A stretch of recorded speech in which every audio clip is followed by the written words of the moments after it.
In this particular lesson you're going to watch today, this is the beginning to the introduction of the Odyssey. I'm utilizing the Tier 1 Learn Zillion curriculum from the Bossier Parish School Board. And the objectives of this lesson are for students to cite thorough textual evidence and to write an objective summary as we look at the invocation to this epic. They're going to be working in collaborative groups, and the teams and groups have been organized specifically and strategically for some stronger students with weaker students and for the best fit for personality engagement. I stressed from day one the importance of those students talking and collaborating with each other, because when a student hears another student's thinking as they discuss, they grow so much from that. It's not just listening to me. They need to learn from each other, and we do that a lot, and I stress the importance of the benefits of that. And so I walk around, move around, and I get down on their level and I give input and feedback, but a lot of it comes from their interaction with each other, and I stress to make sure they understand that. I'll be able to check for understanding and goal attainment at the end, because they'll be turning into me the objective summaries, and I can give feedback on that when we move forward in a future lesson. Very good. So you're going to cite evidence, okay, for the answers to the activities we're doing, okay? And the third one, Miss Stacy, would you read that one, please? Determine a theme or essential idea of a text. Analyze in detail its development over the course of the text, including how it emerges and is shaped and refined by specific details. Provide an objective summary of the text. Very good. So we're going to write an objective summary of the opening lines of the Odyssey, okay, this epic. Now before this, you have already read a couple of short stories, Half a Day and A Worn Path, and we also read and explored Ithaca, a poem that shares similar themes with the Odyssey. In fact, you had to go through and find the connecting theme with all three of those texts, the two short stories and the poem, which you started this illustration project for. And those themes will continue through the Odyssey, but this is the anchor text for this unit where we find the connections of this theme to where at the end you write your culminating writing task, which I'll talk about in just a minute, okay? You also determine how the author used devices to convey theme, like allusion to the Lystragonians and the Cyclops, okay? And so we're going to explore the major features of the epic, what makes it an epic. We're going to read and annotate the invocation of the Odyssey, which introduces us to characters and conflicts and themes that are present throughout this text. So before we get to this, I want y'all to look over here, okay, on this green board, just to refresh you. This is our end goal, this culminating writing task. We're going to write an argumentative essay in which you determine whether the journey or the goal was more important to the development of Odysseus' character and a theme from the epic. So this is the starting point to get us to this, okay? And we're going to use evidence along the way, or you're going to have to use evidence along the way to prove whichever side you're taking. The journey develops his character most, or his goal. Let's talk about what we're going to do today. A lot of it's collaboration with you and your classmates. So it's important that you remember your thinking out loud when you discuss these things is so key to your classmates' learning, okay, in this class. It's not just me talking. It's you and your classmates and you hearing their thinking. That's a big part of it, okay? So don't forget that. Let's see. Just start at the top of the page. Read that first set of directions, that first paragraph for me, please. Chloe Hanks, the features of an epic. Read that for me. An epic is a long, book-length poem that tells a story about a hero.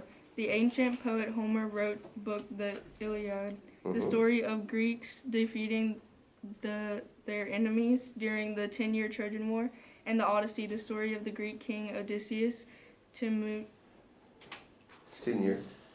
journey home to Ithaca. The following characteristics are just some of the distinctive elements of the epic genre. Very good. So one piece of an epic is that it typically starts in the middle of everything, in the middle of the story. When we open the Odyssey and Odysseus' journey, it's going to be in the middle of his journey, not the beginning. Okay, we're going to have to go back and figure out, well, how did he get to this point? So that is an element of the epic. So we're going to do some activities. Activity 1, reading and annotating the invocation, all right? I'm going to read first, and all I want you to do is follow along, okay? So look at where it starts in the box below the 1, 2, 3, okay? Here we go. Just follow along. Sing to me of the man, muse, the man of twists and turns, driven time and again off course. Once he had plundered the hallowed heights of Troy. So that's your first read. We get so much in that invocation that this story unfolds for, and that's what you're going to annotate and dig into just a little bit, okay? Almost forgot your dad joke for the day. Why are books about anti-gravity the best? Because they're impossible to put down. All right, back on track. Sorry, I give a dad joke every day. For your first reading, define the terms that have been bolded for you. I need one team member to pull out their phone. One team member only. Decide who that is, okay? I want you to look at the bolded words in the text. Take 5 minutes. One of you pull out your phone, look at definition. All of you come up with a synonym and write it down, okay? Now, don't just look up synonyms. Look up the definition as well, because you may not know what the synonym means. And make sure you're using the same part of speech.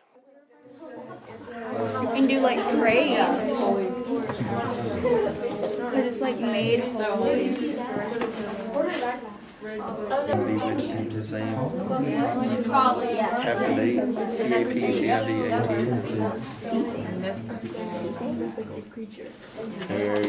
That lives where? That's right. So of nature, right? So a mythical nature creature. Okay, that would work.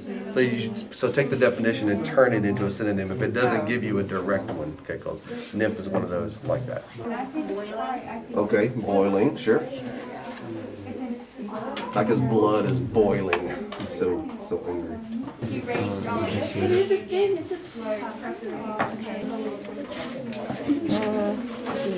I'm gonna go for student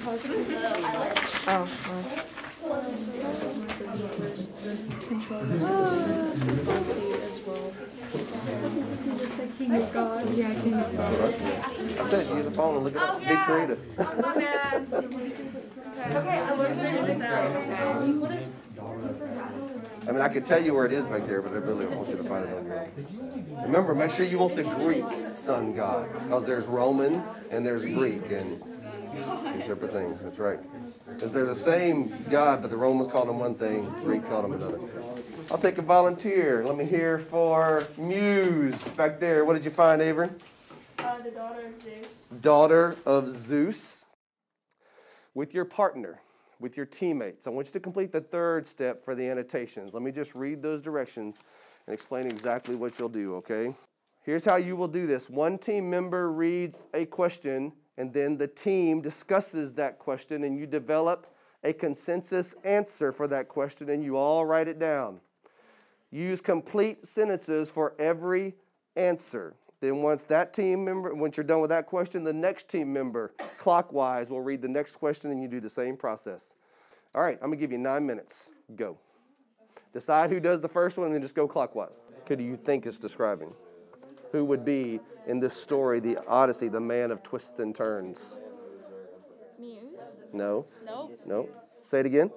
Odysseus. Okay. Odysseus. They're addressed, look at how they're using, sing to me of the man, Muse. It's like, sing to me of the man. Like Yes, as if they're talking to that person to tell the story. This is a reference to the person they want to hear about, Odysseus. Does that make sense? Describes Odysseus. But what is the question? What does that first number one, what's it tell you to do? What's the first part of that sentence? Explain the underlined episode. So what does that mean? It is describing Odysseus, but he was a man of twists and turns. What does that mean? had a lot of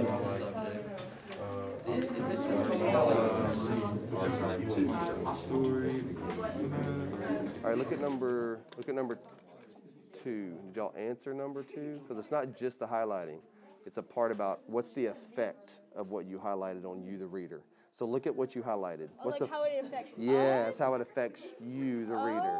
What effect does what you highlighted have on you? What's it make you think? What's it make you feel? Nice job. Look at your teammates and say, hey, nice job.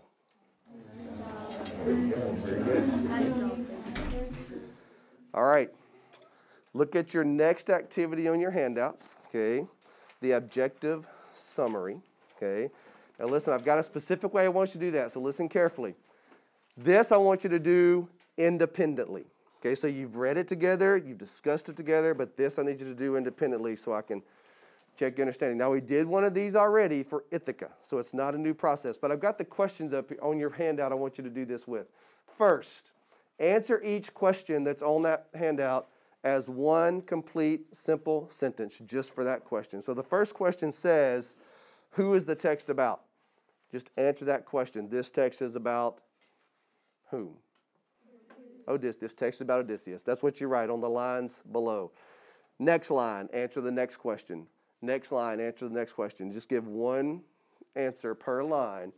Then, once that's done, I want you to combine those simple sentences into your summary with fewer, more complex sentences where you can put some of the information together. Let that guide you. Some of it you have to infer. Some of it's not directly right there, but think about what's going on and you can come up with an answer, okay? And then combine it, condense it. Write fewer sentences and put some stuff together. References, what's happening? Think about his journey. Okay, where is not necessarily a formal, proper name place. So basically the draft is on the paper, the final product. I don't understand. Mm-hmm. Why? What does it mean by why is there a problem?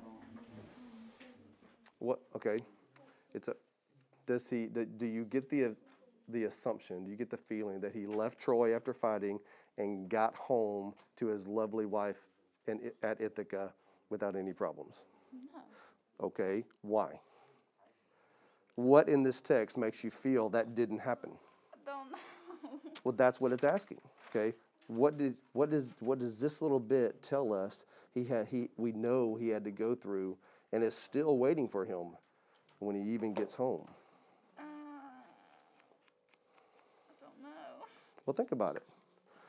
So it says, why is there a problem? Well, you know it's a problem because I just asked you, do you think he got there without any problems? No.